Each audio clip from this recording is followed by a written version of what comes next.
Juan Kapitulo 6, versikulo 35. Si Jesus miingon kanila, "Ako mao ang pan nga naghatag sa kinabuhi.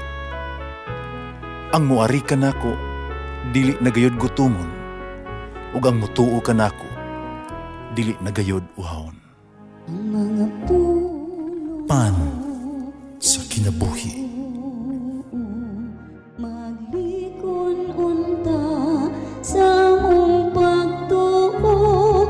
Gagakakabi sa pagtuman sa imong mahal nga kasuguan. Ang Ginoo manaa kaninyo. Santos nga Ebanghelyo sumala ni San Lucas. Pagsultihan sila ni Jesus ni ining sambingay. Ang buta dili mag-aagak ug laing buta. Kung buhaton niya kini, mga hulog silang duha sa kanal. Walay tinun ang alabaw sa iyang magtutudlo. Apan, kung ang tinunan makatapos na sa iyang pagtuon, may sama siya siyang magtutudlo.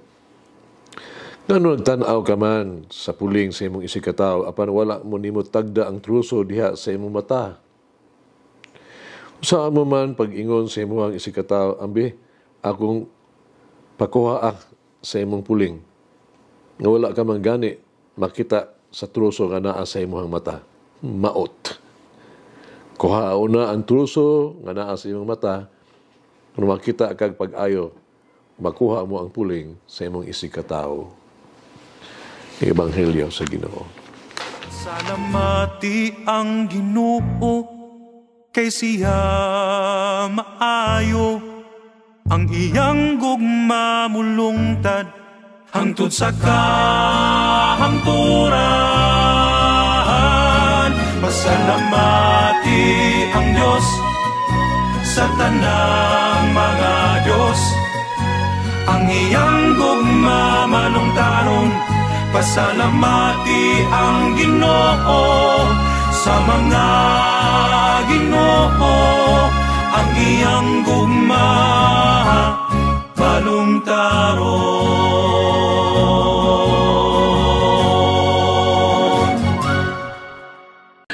Dili kita makasulti bahin kang Jesus. No?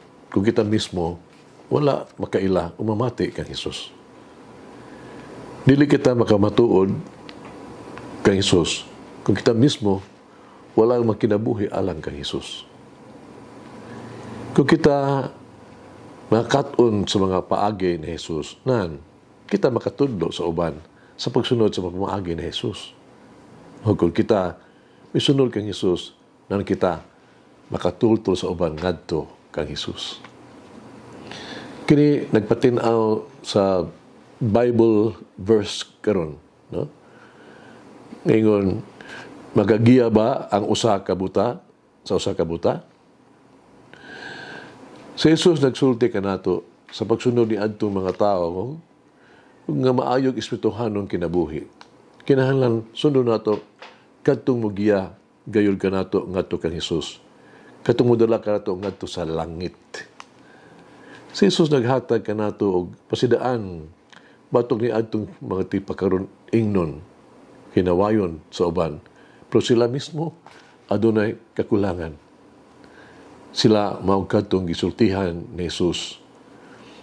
Nganong namatikdaman nimo ang puling sa mata sa imong isikataw. Apan wala nimo matikdi og tagda ang truso nga naa sa imong kaglingong mata.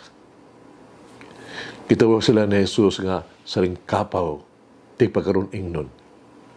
Kanon silang andang pagsaway, pagkomento, pa sila mismo, dili mulihok alang silang pagbago. Dali na silang makakita kung gagmay nga mga kasaypanan sa ubang mga tao, apan dili moangkon sa ilang kagulingon nga kasaypanan. Gipangita nila ang mga ngilad kaayo, no? Nga mga hiyas, mga batasan sa mga tao. Pero buta sila sa nagkagulingon. Buta sila sa mga maayong hiyas sa mga tao. Karon ang hagit sa Ebanghelyo mao nga kini kinahanglan tuliron una nato ang atong kaugalingon, sa dili pa kita motulid no, sa atong isikataw. Kinahanglan magbago una kita, sa dili pa kita makahangyo sa usa ka tao sa pagbago. Kita kinahanglan tag espirituhanon ipasukad no? Kang Hesus. No tay spiritual relationship with the Lord. Aron kita mahimong espirituhanong giya no? Alang sa uban sa dalan ngadto kang Hesus. Kung dili, mahimo kitang babaglang alang sa uban. Sigulan nung kini sa Civil War dito sa Amerika, si Abraham Lincoln, giduol sa iyang Secretary of War, na suko kaayo, no? Si Stanton. Usa ka opisyal napakyas sa pagtuman siyang pagmando. Nauwawan siya. Iyang ipaabot ngadto sa presidente, gisumbong niya na gusto niyang silutan kini, no? Ipaubos ang ranggo ng opisyal. Kitabagan siya sa presidente nga isulat kung unsa ang gusto niyang isulti sa maong opisyal ug basahon kini kaniya unya. Si Stanton misulat og sa nakadaog ka ang mga sulat gyud pahungaw gyud niya sa maong opisyal. Gibasa niya kini tubangan sa presidente. Abraham Lincoln wingon, husto ka na, maayo ka na. Og ang Secretary of War mitubag. Kano sa og ang kinsa ko ni ipadala. Mitubag ang presidente, ipadala? Nganong ipadala? Gisiya ka na.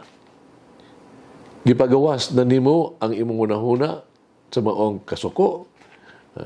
Di na kinahanglan nimong ipadala kada sulat kabisang kinsa. Hagit sa kinabuhi.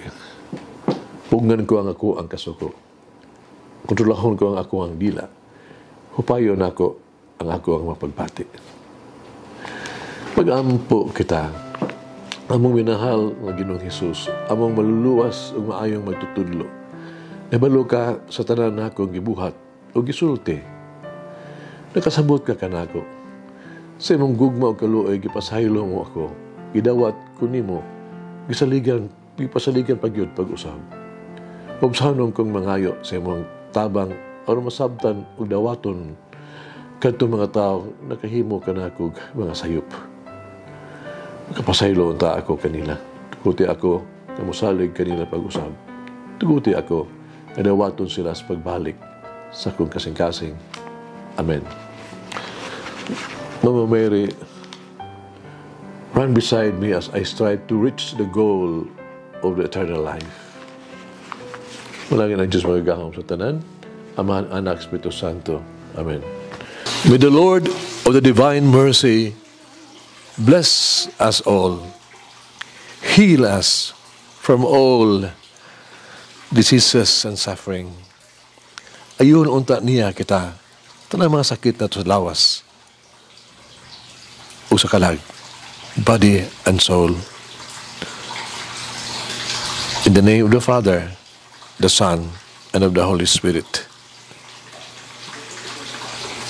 Jesus, I trust in you. Amen.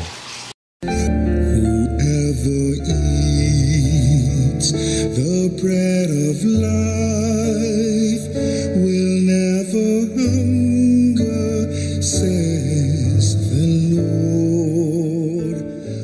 Kay galaan inyong nabati ang pagpaambit ug hamubong pamalandong sa pulong sa Dios pinaagi sa tulumanon pan sa kinabuhi nga gidumala ni Monsignor Daddy Silva.